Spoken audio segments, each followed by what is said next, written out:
মনোনয়ন দিয়েছে, কারণ আমি হচ্ছে করাপশনের এলিগেশন নাই, দুর্নীতির অভিযোগ নাই, চাঁদাবাজির অভিযোগ নাই, ছিনতাই করার অভিযোগ নাই। অর্থমন্ত্রী হব, তাহলে বাংলাদেশের যে ঘুরে ধরা অর্থনৈতিক ব্যবস্থাপনা যেটা মানুষকে আসলে কুড়ে কুড়ে শেষ করে দিচ্ছে। এখানে 16 জন চিকিৎসক মাত্র, জামাত তো 300 আসনেই ক্যান্ডিডেট ঘোষণা করছে। 16 জন অধিকাংশ না, এটা খুব রেয়ার অ্যামাউন্ট, মানে কম অ্যামাউন্ট আর কি।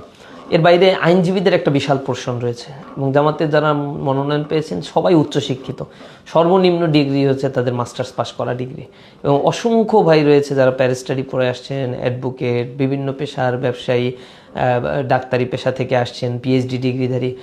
আলহামদুলিল্লাহ জামাত এই বৈচিত্র্যটা নিয়ে আসার চেষ্টা করছে, এবং নমিনেশন দেওয়ার ক্ষেত্রে ইয়াং এবং হচ্ছে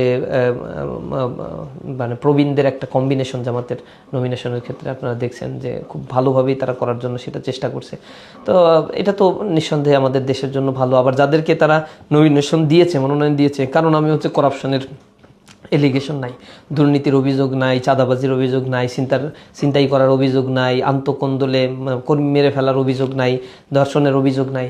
আলহামদুলিল্লাহ একটা জাতি গঠনের জন্য যে ধরনের নেতৃত্ব প্রয়োজন, জামাত ইসলামী সেই জাতীয় নেতৃত্ব তারা তাদের বাংলাদেশকে উপহার দেওয়ার জন্য বাছাই করে ফেলেছে। ছোটবেলায় আপনি কি হতে চেয়েছিলেন? ছোটবেলায় বলতে আমার ইচ্ছা ছিল আইনজীবী হওয়ার, খুবই ছোটবেলা থেকে। কিন্তু যখন ভার্সিটিতে চান্স পেলাম আর ইকোনমিক্স পড়া শুরু করলাম, তখন চিন্তা ভাবনা ছিল যে মানে মনের ভিতরে সাবকনশিয়াস মাইন্ডেই যে ইকোনমিক্স নিয়ে পড়তেছি, যেহেতু বাংলাদেশের অর্থমন্ত্রী হব, তাহলে বাংলাদেশের যে ঘুরে ধরা অর্থনৈতিক ব্যবস্থাপনা যেটা মানুষকে আসলে কুড়ে কুড়ে শেষ করে দিচ্ছে, এই জায়গা থেকে মানুষকে মুক্তি দেওয়ার জন্য কিছুটা হলেও কন্ট্রিবিউশন রাখা সম্ভব।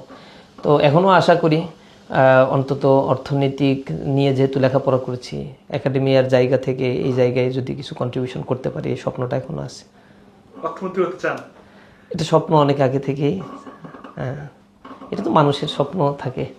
আচ্ছা, এটা কি ভবিষ্যৎ পরিকল্পনা ধরবো নাকি?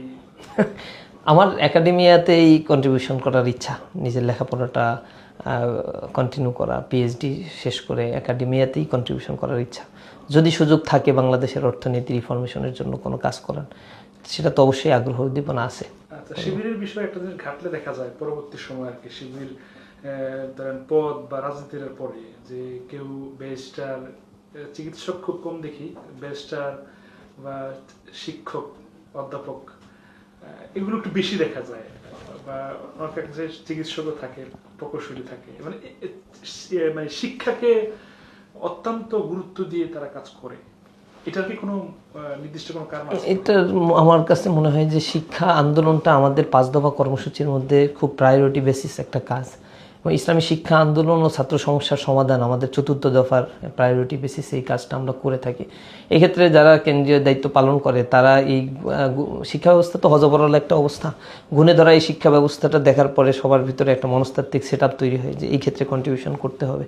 এবং আলহামদুলিল্লাহ আমাদের সাবেক কেন্দ্রীয় সভাপতি বা কার্যকরী পরিষদের সদস্যদের বলা চলে 50%-এর উপরেই যে সকল ভাইয়েরা বিদায় নিয়েছে তাদের শিক্ষা প্রতিষ্ঠান রয়েছে, নিজেরা শিক্ষা প্রতিষ্ঠান তৈরি করেছে, কলেজ তৈরি করেছে, ইউনিভার্সিটি তৈরি করেছে, পলিটেকনিক ইনস্টিটিউট, কারিগরি শিক্ষা কেন্দ্রগুলো তৈরি করেছে।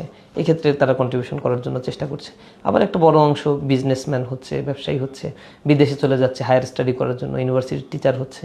এগুলো সব কিছুতেই ভার্সাটাইল একটা ক্যারিয়ারের দিকেই কেন্দ্রীয় দায়িত্বশীলরা যায়।